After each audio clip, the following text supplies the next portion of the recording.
wanted to do the full cleaning video, but I'm losing daylight, and we're going to go try and move the furnace as soon as the temperature cools down. I'm just going to do the compare and contrast here. These are two different styles. One's a real antique. One is a neo-antique, if you will. Well, I guess we'll start in the back here. This will be the Rough Rider. This is the 6.5 inch barrel, 6-shot cylinder. That's the standard cylinder. I do have the Magnum. I haven't tried it out yet just because I don't have Magnum ammo. I just haven't made it a priority. That's on me. So this is pretty much a clone of the Peacemaker, the Colt Peacemaker from Back to the Future 3, as you remember, the Pie Slingers. Now the only addition, which I really like, I think this gun is underrated. Look at that safety. See, before they would call that the safety, but if you dropped it, the hammer would compress. It's possible that it would fire.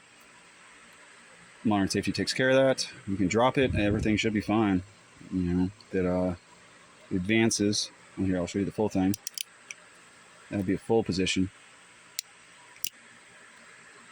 That would be a controlled let down. What's interesting is the half cock position. See there? About halfway. Then you open up the swing gate.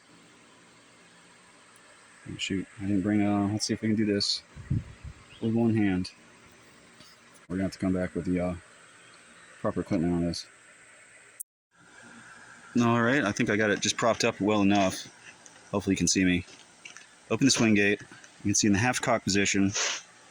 You can articulate this. Now, you see that one just fell out because that was not even shot yet. Problem is I've been using this to scare off the deer, and I don't think it's working anymore really. Or at least I had a chance to shoot one this morning.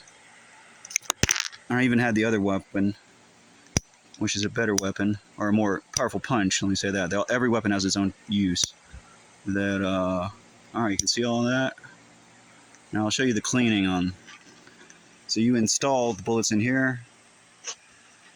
It's pretty self-explanatory. Alright, that's loaded. Then you would close the swing gate. Alright, you would fire it from then once you have them all full. There's a pattern that you're supposed to leave the uppermost chamber empty unless you're planning to shoot. That's a residual from when this was the safety. That way if the safety failed, there'd be nothing to shoot. Now I think this is really good because, well, the ammo is cheap. It's super easy to control. It's not very loud. The gun itself is like $109 on sale. Now their Cadillac is an 8-cylinder, or 8-shot cylinder. That I kind of want. I think it's really cool. And the fact that it's cheap and it's rugged, easy to operate, easy to clean, as you'll see later. This is actually a little bit more of a pride and joy.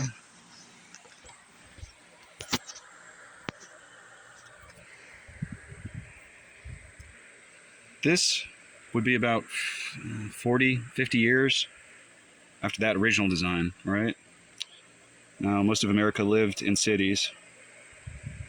It's no longer about riding on your steed as a desperado. It's no longer about hunting jackrabbits and eating beans.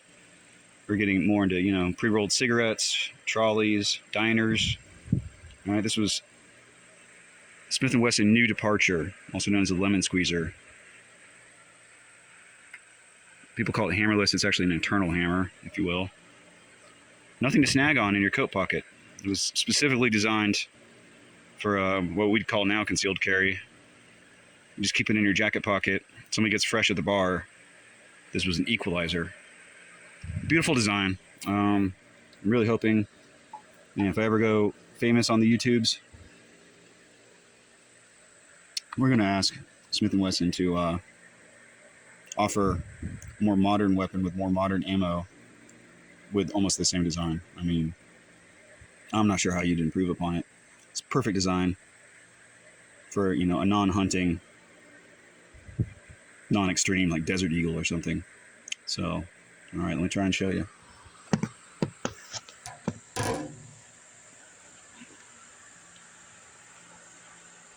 How do you open it? You see, that's a little stubborn. That has to be cleaned. That hasp holds onto here. Now, you don't want it too clean. You don't want it all loose goose. That's not going to work. Now, you see they're already coming out? That's an automatic ejector. Now, compare the ejector that we saw here with this piece. You can see why ejecting them all like that at once makes it so much faster to reload. All right? So you see it goes up to eject. After it's ejected, it's down. You put the rounds in. Now let's compare here too. It's like similar branding, similar color coding. Now, this is just a 22 standard. This is not the Magnum. And this you might not actually recognize. I'll give you one more second to try and figure this one out. What is that? I stumped a real good old boy on this. So you know why the 38 Special is called Special? Because it was an alteration of the 38. This is a classic 38 round. Not impossible to find. In fact, actually, when ammo dried up early on in the pandemic, I was able to get a substantial amount of these because everyone was worried about the primary weapon. Now,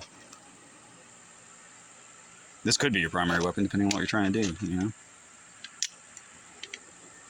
So I'll show you on the cleaning. It's really not that bad. I've been using the Rough Rider every night, 3 times a night. That's way overdue. You can see my video about how the wrong way to clean these revolvers.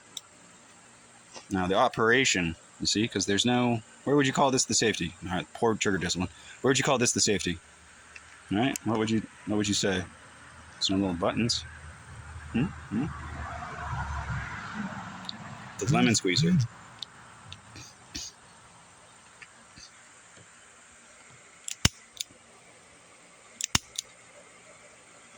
Perfect. You could drop this. I don't think it would go off.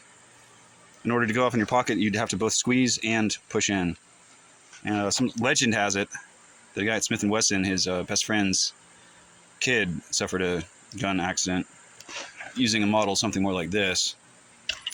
So this was supposedly designed to be more difficult, but honestly, I think this would be, if you're a self-defense person, I mean, I wouldn't complain about this as your bedside, locked and stored, and you know, everything according to your state regulation and best judgment, that you don't have to worry about flicking a safety.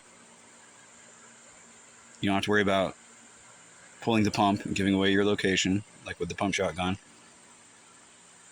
It's just a very simple weapon when you're 30 seconds out of REM sleep, dreaming about Puff the Magic Dragon, whatever you do. So we'll do the proper cleaning, but I think you get the gist of it. I would always keep an eye out for one of these, and I would snag one if you can, the Lemon Squeezer, the new Departure. And these are kind of fun. I might get the 8-cylinder with a shorter barrel. But this is just for farm use. It's also called a kit gun. You just throw it in with your camping stuff. You know, your prospecting, if you like to do any, you know, panning for jewels. I'm already wearing on a little bit, but again, like I said, it's, you know, it's $100. I know it's overdue for cleaning. We're gonna clean. Hope to see you later.